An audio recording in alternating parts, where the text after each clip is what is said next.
Yes, rolling, sir. ಮಾನ್ಯ ಪತ್ರಿಕಾ ಬಂಧುಗಳೇ, ಸದನ ನಡೆಯುತ್ತಾ ಇರತಕ್ಕಂಥ ಸಂದರ್ಭದಲ್ಲಿ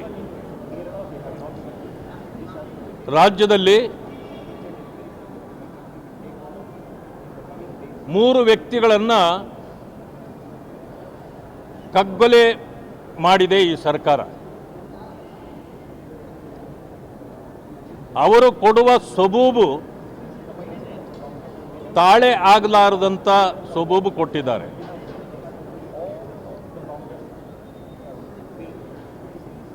ಇವತ್ತು ಮೈನಾರಿಟಿ ಅಂತೇಳಿ ಮಾತಾಡ್ತಾರೆ. ಅದೇ ಕ್ರಿಶ್ಚಿಯನ್ ಸಮಾಜಕ್ಕೆ ಸೇರಿರ್ತಕ್ಕಂಥ 3ರನ್ನ ಎನ್ಕೌಂಟರ್ ಮಾಡಿರ್ತಕ್ಕಂಥದ್ದು ಎಷ್ಟು ಸರಿ? ಎರಡನೇ ವಿಷಯ ಏನಂತಂದ್ರೆ, ಇದರಲ್ಲಿ ಆ ಪ್ರಾಂತ್ಯದ ಎಲ್ಲ ಜನರು ಹೇಳಿದ್ದಾರೆ, ಅವರು ಸಭ್ಯರು.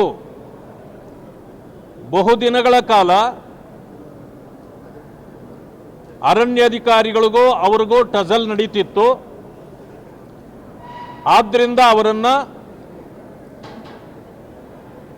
ಎನ್ಕೌಂಟರ್ ಮಾಡಿದ್ದಾರೆ ಅಂತಕ್ಕಂಥದ್ದನ್ನು ಅಲ್ಲಿಯ ಜನರೇ ಇವತ್ತು ಹೇಳ್ತಿದ್ದಾರೆ. ಈ ಸರ್ಕಾರಕ್ಕೆ ಜನರ ಪ್ರಾಣದ ಬೆಲೆಯೇ ಗೊತ್ತಿಲ್ಲ.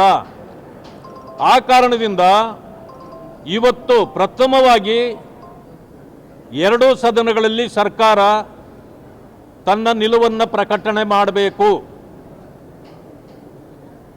ಒಂದನೇದು. ಎರಡನೆಯ ವಿಷಯ, ಸಚಿವರಾಗಿರ್ತಕ್ಕಂಥ ನಾಗೇಂದ್ರ ಅವರು ವಾಲ್ಮೀಕಿ ನಿಗಮದಲ್ಲಿ 187 ಕೋಟಿ ನುಂಗಿದ ವ್ಯಕ್ತಿಯನ್ನೇ ಇನ್ನೂ ನ್ಯಾಯಾಲಯದಲ್ಲಿ ಕೇಸು ಪೆಂಡಿಂಗ್ ಇರುವಾಗಲೇ ಅವರನ್ನು ಮತ್ತೆ ಮಂತ್ರಿಮಂಡಲಕ್ಕೆ ತೆಗೆದುಕೊಂಡಿರೋದ್ರಲ್ಲಿ ಆ ಹಣ ನುಂಗಿದ್ದು ಸರ್ಕಾರ ಮತ್ತು ಕಾಂಗ್ರೆಸ್ ಪಾರ್ಟಿ ನುಂಗಿದ ಪಾಪಕ್ಕೆ ನಾಗೇಂದ್ರ ಅವರು ಭವಿಷ್ಯ ನಮ್ಮ ಹೆಸರನ್ನ ಹೇಳ್ಬಿಡಬಾರ್ದು ಅಂತೇಳಿ ಅವರನ್ನು ಮತ್ತೆ ಮಂತ್ರಿಮಂಡಲಕ್ಕೆ ತೆಗೆದುಕೊಂಡಿದ್ದಾರೆ. ಅವ್ರಿಗೇನು ಕ್ಲೀನ್ ಚಿಟ್ ಕೊಟ್ಟಿಲ್ಲ. ಆದರೂ ತಗೊಂಡಿರೋದ್ರಿಂದ ಮೊದಲು ಅವರು ರಾಜೀನಾಮೆ ಕೊಡೋವರೆಗೂ ಸದನ ಮುಂದುವರಿಯೋದಿಲ್ಲ. ಇದು ಎರಡನೇ ವಿಷಯ ಆಯಿತು. ಮೂರನೆಯದು, ಇವತ್ತು ಒಂದೇ ಮಾತರಂ ಗೀತೆ ಪೂರ್ಣವಾಗಿ ಹಾಡಬೇಕು ಅಂತೇಳಿ ಕಾನೂನಾಗಿದೆ. ಕೇಂದ್ರ ಸರ್ಕಾರ ಆದೇಶವನ್ನು ಮಾಡಿ ಇಡೀ ದೇಶದಲ್ಲಿ ಇವತ್ತು ಸಂಪೂರ್ಣವಾಗಿ ಹಾಡುವ ಸಂದರ್ಭದಲ್ಲೂ ಕೂಡ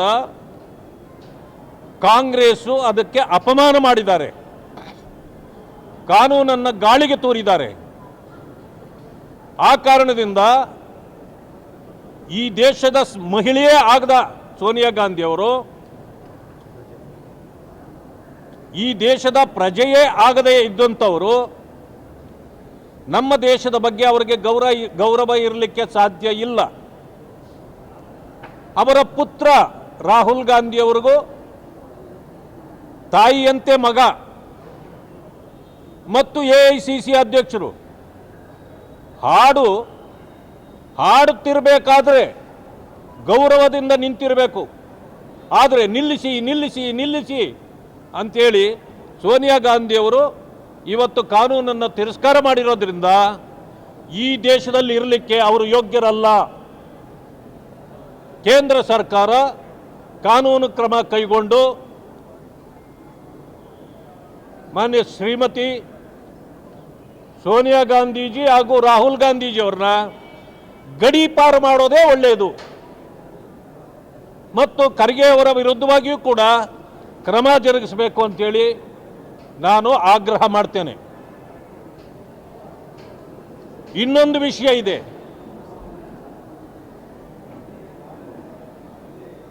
ವಿಜಯಾನಂದ ಕಾಶಪ್ಪನವರು ಈ ಪರಿಶಿಷ್ಟ ಜಾತಿಯವರನ್ನ ಮೋದಿಯವರ ಮೇಲಿನ ಸಿಟ್ಟಿಗೆ ಮೋದಿಯವರು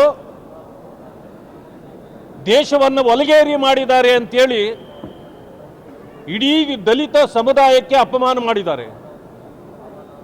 ಅವರನ್ನು ಕೂಡ ಸಂಪುಟದಿಂದ ಕೈ ಬಿಡಬೇಕು ಅಂತೇಳಿ ಮಾನ್ಯ ಮುಖ್ಯಮಂತ್ರಿಗಳಲ್ಲಿ ನಾನು ಆಗ್ರಹ ಮಾಡ್ತೇನೆ.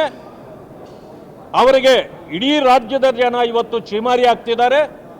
ಇದರಿಂದ ಕಾಂಗ್ರೆಸ್ಸಿನ ಮನಸ್ಥಿತಿ ದಲಿತರ ವಿರುದ್ಧವಾಗಿ ಯಾವ ರೀತಿ ಇದೆ ಅಂತಕ್ಕಂಥದ್ದನ್ನು ಕೂಡ ನಾವು ಸದನದಲ್ಲಿ ತೆಗೆಯೋರಿದ್ದೀವಿ. ಈ ಎಲ್ಲ ಕಾರಣಗಳಿಗೆ ಉತ್ತರ ಸಿಗದೇ ಇದ್ದರೆ ಈ ಸದನ ಯಾವುದೇ ಕಾರಣಕ್ಕೆ ನಡೀಲಿಕ್ಕೆ ಅವಕಾಶ ಕೊಡೋದಿಲ್ಲ ಅಂತಕ್ಕಂಥ ಮಾತನ್ನು ತಮ್ಮ ಮೂಲಕ ಹೇಳಲಿಕ್ಕೆ ಬಯಸ್ತೇನೆ. ಧನ್ಯವಾದ.